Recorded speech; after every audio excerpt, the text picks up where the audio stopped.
अशोक तंवर, और कुछ दिन पहले तक आप ही के नेता प्रवक्ता उनको दल बदलू कहते थे उनका जनाधार कुछ था नहीं, सब खत्म हो गया। आज वो बड़े काबिल पढ़े लिखे नेता हो गए। मैं बता रहा हूं आपको, बहुत सारे नेताओं के बयान है। जब भी कोई नेता पार्टी छोड़ के जाता है, तो महिमा जी तो होता ही है ना, आपको भी पता है, होता है। ये तो कोई छोड़ के जाता है तो पार्टी यही कहती है अरे कोई फर्क नहीं पड़ने वाला इनके जाने से। जब वो आ जाता है तो ये कहा जाता है अरे नहीं अब ठीक है। अशोक तंवर जी के कल दोपहर 1:45 तक के व्यू थे, जहां राहुल गांधी को एक एंटी दलित नेता कह रहे थे। अवधेश प्रसाद जी जो समाजवादी पार्टी के दलित नेता है, उनको अवधेश इधरा इस तरीके के प्रयोग शब्द करते। वो पूरी कमांड में थी। टिकट डिस्ट्रीब्यूशन हमारी पार्टी में इस बार हरियाणा में सही तरीके से नहीं हुआ है, और ज्यादा नाराज हो गई है ऐसा लग रहा है कुमारी शैलजा। अब तक इतना खुल के नहीं बोल रही थी, उनके आने के बाद जो इंटरव्यू दिया है उसमें तो देखिए क्या क्या नहीं बोल रही है। दोस्तों नमस्कार, स्वागत है आप सभी का। आप देख रहे हैं एसके डिबेट। आज की डिबेट हरियाणा में होने वाले विधानसभा चुनाव को लेकर है। हरियाणा में आज विधानसभा की 90 सीटों पर वोट डाले जा रहे हैं और विधानसभा के नतीजे 8 अक्टूबर को आ जाएंगे। सरकार बनाने को लेकर कांग्रेस पार्टी और भारतीय जनता पार्टी दोनों के अपने अपने दावे हैं। इन चुनावों में कांग्रेस ने जो मुद्दे उठाए उनमें जातिगत जनगणना, महंगाई, किसान, पहलवान और अग्निवीर, ये तमाम ऐसे मुद्दे रहे जिन्हें कांग्रेस पार्टी की तरफ से जोर शोर से उठाया गया।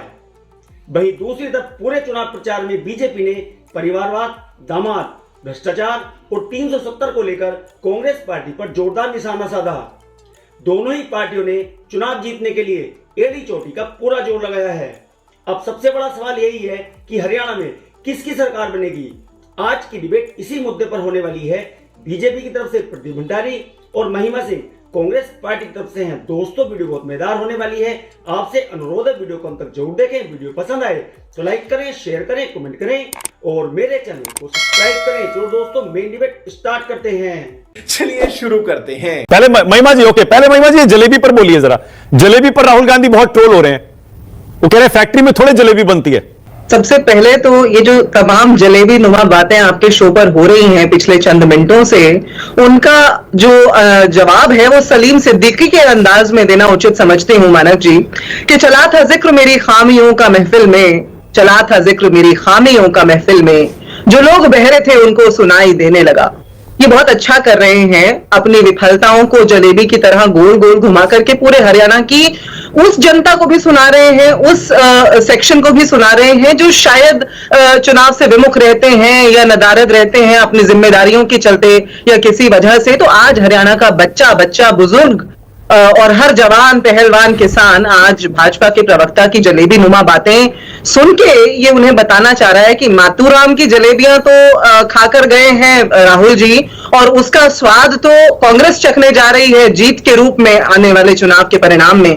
लेकिन भाजपा अपनी हार उस दिन मान चुकी थी जिस दिन 9 वर्ष 118 दिन के बाद मुख्यमंत्री बदला, और आज वो हार सर्वविदित हो चुकी है।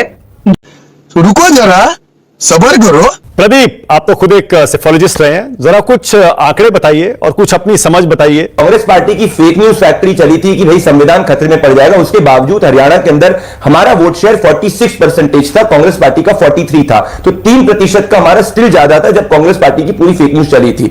मेरी जमीन से अनुभव यह कहता है कि कांग्रेस पार्टी के लिए स्विंग करना नामुमकिन है 3 कारणों की वजह से। पहला, कांग्रेस पार्टी के साथ इस वक्त दलित वोट नहीं जा रहा है। कांग्रेस पार्टी सिर्फ और सिर्फ, अगर आप टिकट वितरण के अंदर भी उठा के देखेंगे तो कांग्रेस पार्टी सिर्फ एक समाज का वोट लेने का प्रयास कर रही, जो भी उसको पूरी तरीके से नहीं जा रहा है। अगर कांग्रेस पार्टी को दलित वोट जा रहा होता मानव जी, तो सिर्फ एक दिन पहले वो एक ऐसे नेता को चुनाव में नहीं लेके आती जो पिछली बार कुमारी शैलजा के साथ में 1 लाख वोट से ज्यादा से हारे थे। मतलब कांग्रेस पार्टी आज मान रही है कि उनको दलित वोट नहीं मिल रहा है, तो उनके आपस के बीच में इतने झगड़े हैं। और जनता हमेशा स्टेबिलिटी को वोट करना चाहती है मानव जी, और सुरक्षित हरियाणा को वोट करना चाहती है। और वो जानती है कि हुड्डा जी के शासन के अंदर एक महीने में 19 रेप की घटनाएं हुआ करती थी। हुड्डा जी के शासन के अंदर खर्ची पर्ची वाला मॉडल हुआ करता था। सबसे मुख्य बात मानव जी, जनता के सेंटिमेंट को समझिए, जनता के वे को समझिए। मैं आपसे पूछना चाहता हूं, क्या मानव जी आपने कभी भी एक ऐसी जलेबी खाई है जो फैक्ट्री में बनती है और हलवाई की दुकान में नहीं बनती है? आपने खाई है? मैं पूछ रहा हूं आपसे।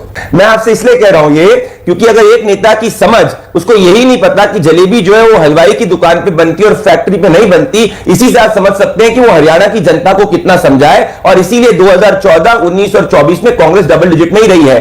हरियाणा की जनता देश हित पार्टी को वोट करती है और ऐसे नेताओं को वोट करती है जो जमीन से जुड़े हुए नेता है। बात तो सही है। तो ये जिनकी हरियाणा की समझ इतनी है जितनी उनकी जलेबी की समझ है, उसको हरियाणा कभी नहीं चुन सकता। क्योंकि अगर जॉब्स की भी बात करेंगे, जितना कांग्रेस पार्टी ने 10 साल के अंदर दिया था उससे ज्यादा सरकारी नौकरी हमने दी, जिसमें पारदर्शिता के तहत दी। कांग्रेस पार्टी के अंदर दलित के खिलाफ रेप की घटनाएं होती थी, आप मिर्चीपुर का कांड याद करिए, हमारे वहां दलित सुरक्षित है। इंफ्रास्ट्रक्चर के अंदर हमने ज्यादा पैसा स्पेंड किया है, हरियाणा का जीएसडी हमारे राज्य के अंदर ज्यादा बढ़ा है। तो हम जी ऐसे नेता है जो समाज खटाखट की बात करते हैं, उन्होंने खटाखट की बात कर्नाटका के अंदर करी, आज हिमाचल प्रदेश में टॉयलेट के ऊपर टैक्स लगाने की बात कर रहे हैं, कर्नाटका में दलितों का हक छीन के उन लोगों ने लैम्बोर्गिनी गाड़ी खरीद ली। तो जनता जो होती सब कुछ देखती है। अच्छा ठीक है, कैसे नेता है अशोक तंवर? और कुछ दिन पहले तक आप ही के नेता प्रवक्ता उनको दल बदलू कहते थे उनका जनाधार कुछ था नहीं, सब खत्म हो गया। आज वो बड़े काबिल पढ़े लिखे नेता हो गए, आज सारे दलित उनके साथ हो गए। देखिए, मैं आपके शो पर शायद अशोक तंवर के बारे में बात करने या आपके या किसी और चैनल के शो पर मुझे नहीं लगता कि मैंने बात करते हुए कभी किसी तरह की व्यक्तिगत टिप्पणी की होगी, क्योंकि मैं ऐसा समझती हूं कि राजनीति संभावनाओं का खेल है, मंशाओं का खेल है। अच्छा मेरी पार्टी ने कभी कोई औपचारिक वक्तव्य जारी करके किसी बड़े नेता ने, किसी कम्युनिकेशंस हेड ने, किसी मीडिया एंड पब्लिसिटी हेड ने कहा हो तो मुझे बता दीजिए। मैं बता रहा हूं आपको, बहुत सारे नेताओं के बयान है। जब भी कोई नेता पार्टी छोड़ के जाता है, ये तो महिमा जी तो होता ही है ना, आपको भी पता है, होता है। ये तो कोई छोड़ के जाता है तो पार्टी यही कहती है अरे कोई फर्क नहीं पड़ने वाला इनके जाने से। जब वो आ जाता है तो ये कहा जाता है अरे नहीं अब ठीक है, अब इनके आने से हमारी पार्टी बहुत मजबूत हो गई है। यही तो होता है। मैं आपकी बात से असहमत हूं मानक जी। मैं ये कहती हूं कि जब वो गए तो हमने ना उस बात का शोक मनाया, और कल जब वो आए भाजपा की रैली करके सीधा हमारी रैली में, हमारे नेता तो अपनी रैली कर रहे थे, हाँ। वो आ गए। जैसा मैंने कहा, हमारे यहां पर जो है जो प्रथा है, घर पे आए हुए को मोड़ा नहीं जाता। घर पे आए वो आए, हमने उन्हें स्थान दे दिया बैठने का। अच्छा एक सेकंड, बहुत बढ़िया। क्योंकि महिमा जी आप तो हरियाणा से ही आती है ना, आप तो हरियाणा से ही आती है, आपको कहानी पता होगी। जरा मुझे बताएंगे ये कैसे हुआ कि वो बीजेपी की रैली में थे और वहां से सीधे कांग्रेस की रैली में आ गए? ये अचानक हुआ क्या सब? देखिए, ये बात तो अशोक तंवर जी से पूछना ज्यादा उचित रहेगा, क्योंकि हम सभी अपने अपने कर्तव्य के पीछे आज की तारीख में देखिए चुनाव का इतना गर्म माहौल है, उसमें लगे हुए हैं। ये तो या तो भाजपा के प्रवक्ता बताएं उनकी रैली से आए थे, कैसे हुआ, रास्ता कैसे भूल गए, और या अशोक तंवर जी बताएं। लेकिन वो काबिल व्यक्ति है, इसमें कोई दो राय नहीं है मानक जी। हाँ प्रदीप बोलिए, जवाब दीजिए। अशोक तंवर जी की मैं बात करना चाहता हूं। ये अशोक तंवर जी दलित की बात कर रहे हैं। ये अशोक तंवर जी के कल दोपहर 1:45 तक के व्यू थे, जहां वो राहुल गांधी को एक एंटी दलित नेता कह रहे थे। अवधेश प्रसाद जी जो समाजवादी पार्टी के एक दलित नेता है, उनको अवधेश इधरा इस तरीके के प्रयोग शब्द करते। तो ये देखिए, वो चले गए पार्टी में, जाए अपने स्वार्थ के लिए। पर एक चीज समझिए कि आप खुद जनता विवेक कर सकती। कल सुबह तक जो व्यक्ति कह रहा था राहुल गांधी एंटी दलित है, आज वो अपने कारणों की वजह से जो है शायद से कांग्रेस पार्टी के अंदर आया है। समय बताएगा कि हरियाणा की जनता किसको चुनेगी। ठीक है, ओके। एक बड़ी बात कहना चाहता हूं मानक जी, अभी 15-20 मिनट पहले कुमारी शैलजा जी का एक लेटेस्ट ट्वीट आया है, जो उन्होंने एक इंटरव्यू दिया है एक एजेंसी एएनआई को, जिसमें वो कहती है कि कांग्रेस पार्टी के अंदर इस वक्त जो है राहुल गांधी को नहीं पता, अब सोनिया गांधी इतना इंटरेस्ट नहीं ले रही जितना वो लेती थी पहले। वो पूरी कमांड में थी। टिकट डिस्ट्रीब्यूशन हमारी पार्टी में इस बार हरियाणा में सही तरीके से नहीं हुआ है। ये देखिए, ये आज का है मानक जी, और आप मुझे बोल रहे हैं हरियाणा में हम इतने कॉन्फिडेंट क्यों हैं? ये है कांग्रेस पार्टी की दलित नेत्री जो कह रही है कि कांग्रेस पार्टी में टिकट डिस्ट्रीब्यूशन खराब हुआ है, सोनिया गांधी जी इंटरेस्ट नहीं ले रही है, और इसीलिए आप समझ सकते हैं कांग्रेस पार्टी का हाल क्या है। पॉइंट नंबर 1, अब मैं आपको बता, इनमें आपस में इतनी लड़ाई है। हुड्डा जी तंवर जी को इसीलिए लाए जिससे कि कुमारी शैलजा को काट सके, और ये आज का स्टेटमेंट हो सकता है, और इसीलिए दलित हरियाणा का जवाब देगा। महिमा जी, प्रदीप बिल्कुल सही कह रहे हैं। मैंने भी अभी चेक किया, कुमारी शैलजा हर दिन इंटरव्यू दे रही हैं, और इस बार तो उन्होंने एक कदम और आगे जाकर टिकट डिस्ट्रीब्यूशन पर सीधे सीधे सवाल खड़े कर दिए। वो कह रही है ticket distribution committee could not deal with the situation properly. मतलब सही नहीं हुआ टिकट डिस्ट्रीब्यूशन। कह रही है सोनिया जी इंटरेस्ट ले नहीं रही है और राहुल गांधी को पता नहीं है।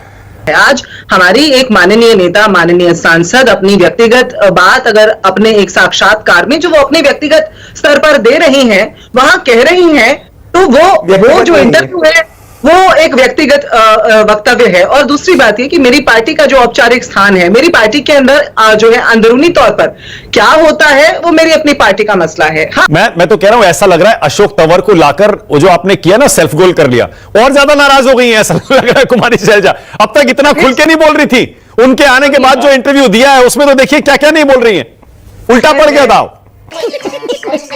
हमारी शैलजा के इन बयानों पर मैं आपकी मजबूरी समझ सकता हूं, पर दाद दूंगा आपकी कि कैसे कैसे बयानों के आपके डिफेंस में आपको जवाब देना पड़ता है। बताइए, खुलकर कह रही है टिकट डिस्ट्रीब्यूशन ठीक से नहीं हुआ, आप कह रही है निजी बयान है। कुमारी शैलजा इतनी बड़ी नेता है आपकी।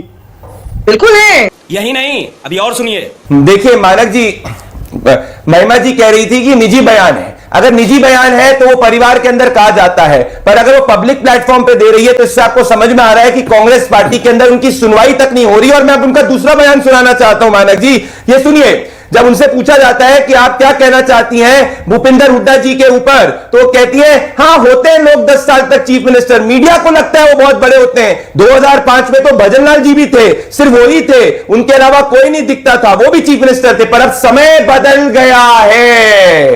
ये जब भूपिंदर हुड्डा जी पे सवाल पूछा गया तो आखिरी लाइन कहती है समय बदल गया है। मजा आया। देखा दोस्तों, आपने प्रदीप भंडारी और महिमा सिंह दोनों को सुना। आप किसकी बात से सहमत हैं? दोस्तों, वीडियो को लास्ट तक देखने के लिए दिल से धन्यवाद। और वीडियो के बारे में आपकी क्या राय है कमेंट सेक्शन में कमेंट करके बताएं। और अगर वीडियो पसंद आई हो तो लाइक करें, शेयर करें, कमेंट करें और मेरे चैनल को सब्सक्राइब करें। तो दोस्तों, मिलते हैं अगली वीडियो में। जय हिंद, वंदे मातरम, जय श्री राम।